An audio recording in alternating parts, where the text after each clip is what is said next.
Five Nights at Freddy's is a series that I have a lot of nostalgia for, even though I fell out of touch with it after the fourth game came out back in 2015 or whatever. I've always had a soft spot for the series, and I think I always will. For me, it is terrifying to think that this is almost a decade-old franchise. I was still in high school when this first came out, and even though it has always been a relatively colloquial piece of the online gaming zeitgeist, it resurges every other year for one reason or another, and this year, we got the Five Nights at Freddy's movie, which is coming out in October. I'm still kinda stunned by that announcement. I never thought they'd actually pull through. No Nicolas Cage in this movie, so that's gonna be a deal breaker for some, but I'm hoping that it will at least be 3% better than Willy's Wonderland overall. But because of its rejuvenated relevance, I think now is as good a time as any to talk about some Five Nights at Freddy's fan games. Because the original game was relatively simple and the tools for designing it were relatively accessible, the games would spawn a near countless number of fan games based on the original, and I played a couple of these in my time.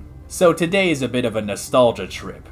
Due to the nature of these fan games, it's kinda hard to satiate an entire video with a single game, so I thought it makes sense to talk about a few games, and before you ask, no, I will not be talking about Five Nights at Fuckboys because I already talked about that in December. So if you want to see that, go back to the December marathon and have yourself a grand old time. Aside from being Five Nights at Freddy's fan games or very clearly FNAF parodies, there isn't really a unifying theme to this video aside from just the fact that these are all games that I happen to have played or just remembered, that aren't Five Nights at Anime, because I will never play that for as long as I live. Now the first game I want to speak about is called The Wrong Job. This is a game made by Jackson G13, and if that name sounds familiar, this guy has made a handful of Banjo-Kazooie ROM hacks in the past, which I happen to enjoy. He's since made other games, one of which was Brigadoon, which is a top-down adventure game thingy that takes inspiration from a lot of things, chiefly Majora's Mask. It is a bit rough in some areas, but there's a lot of soul in it, and I really appreciated the references and the humor.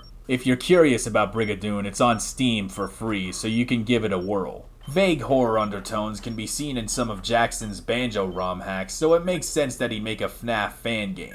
This game is based in the FNAF universe and follows a person waking up with amnesia. You must finish various tasks on a computer while fending off animatronics with your flashlight. Like the actual games, there's no way to be good at it without paying close attention and dying a bunch, but instead of waiting out the clock, you're just finishing the tasks, and when they're done, you get an interactive storytelling bit just like the scenes in the fourth game.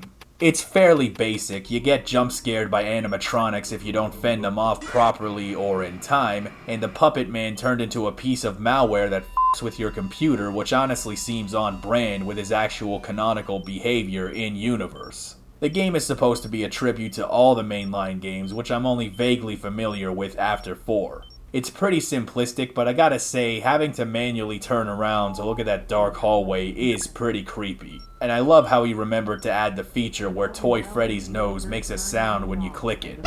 Supposedly, the game was made in 3 days, which explains the simplicity, but it's nice to have anyway.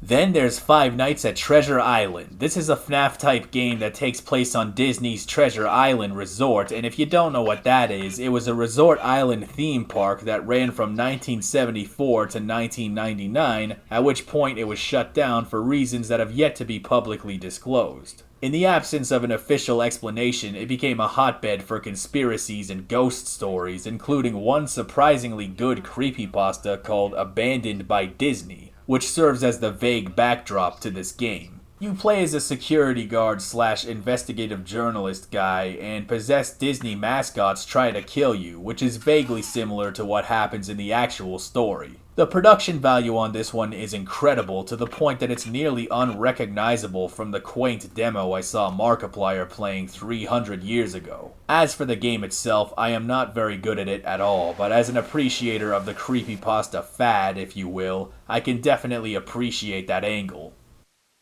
Up next, we got Five Nights at the Krusty Krab. Now you guys know I love SpongeBob, and I love Mr. Krabs. That's half the reason I reviewed Bikman 269. Mr. Squidward, I should kick your For some reason, I've always been curious about this one. In this game, you play as a night guard at a Krusty Krab restaurant. Apparently, Mr. Krabs has been a little successful and expanded the Krusty Krab into a big chain. But instead of hiring more minimum wage workers, he commissioned animatronics based on his employees to run the restaurant, which in my head sounds even more expensive, but whatever. I didn't even expect an explanation, so the fact that there is one is honestly really funny, and there actually is a successive narrative in this game, and a second one which I'm gonna talk about in a second.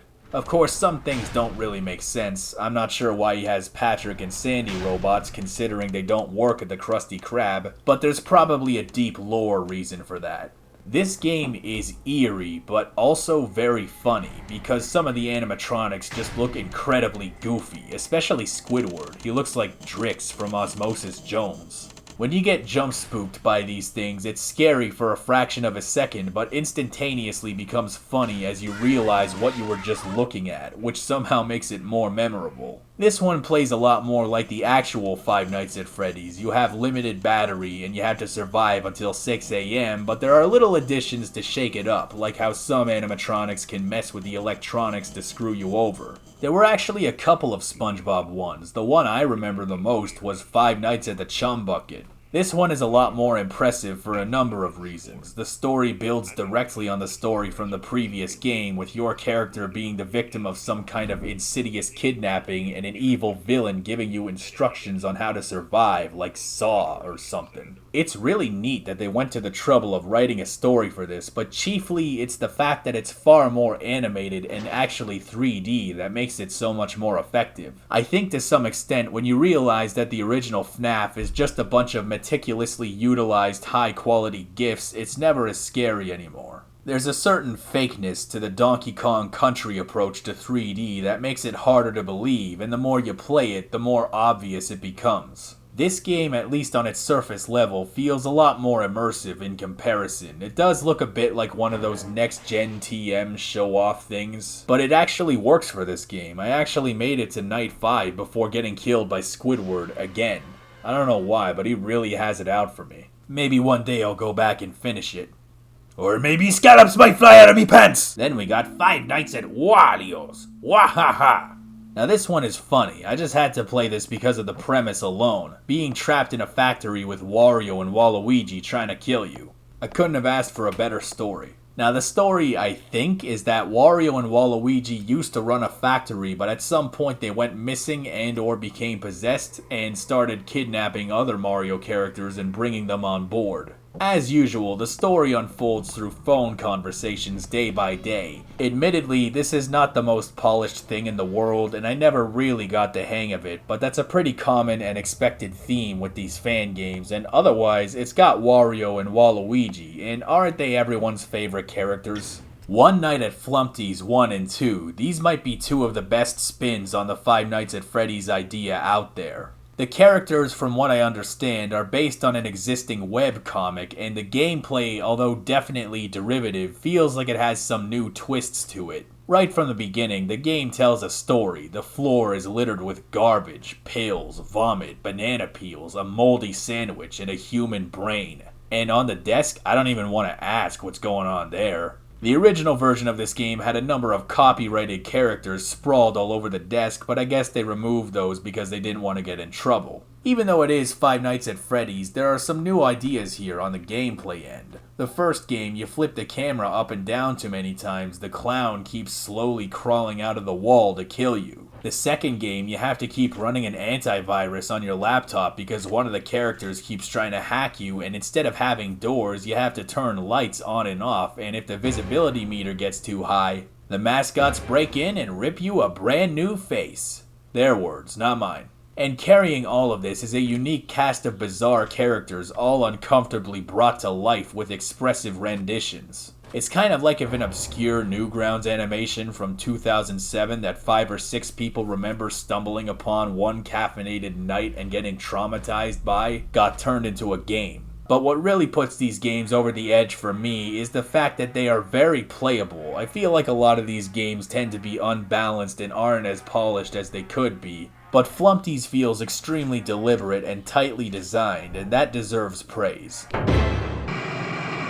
The last game I want to talk about is The Joy of Creation, specifically the free roam exploration demo. There is a full game out there that has more variety and an elaborate story with cutscenes and all. I didn't get very far in it, as good as it looks, but I found the free roam demo more interesting, at least in the short term. The first thing you'll notice about these games is that they have actual graphics, which allows the gameplay to be far more elaborate. In this demo, instead of being stuck in place just waiting out the clock, you pick one of 4 animatronics and you have to run around a maze-like environment looking for items in first person while avoiding getting caught. It plays more like Slenderman, Legend of the Eight Papers than FNAF, but it's a nice change of pace. You have to run around collecting various items before the time runs out while you're getting chased. While this demo may not be the most polished thing in the world, I'm mostly impressed by the graphics and animations. There are some show-off effects again, like lens dirt and whatnot, but the animations of the animatronics are very impressive.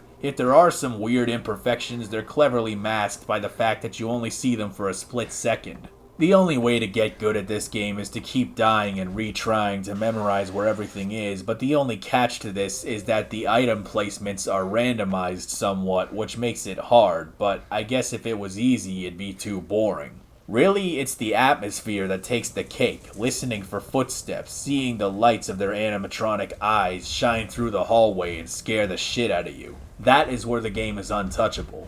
There are a metric ton of FNAF fan games out there, and there are probably more being made right now. I barely scratched the surface here, but I thought it'd be fun to look at a couple that I happen to find interesting. It's pretty impressive that one game could have spawned a metric ton of fan creations like this game did, and I wish for the people behind all these games a very bright future in the world of game development. But tomorrow we're gonna go back to happy, non-horror stuff. Can you guess what I'm gonna talk about? I won't give it away, but it's very deluxe, if that counts as an adjective. I don't actually know. Good night.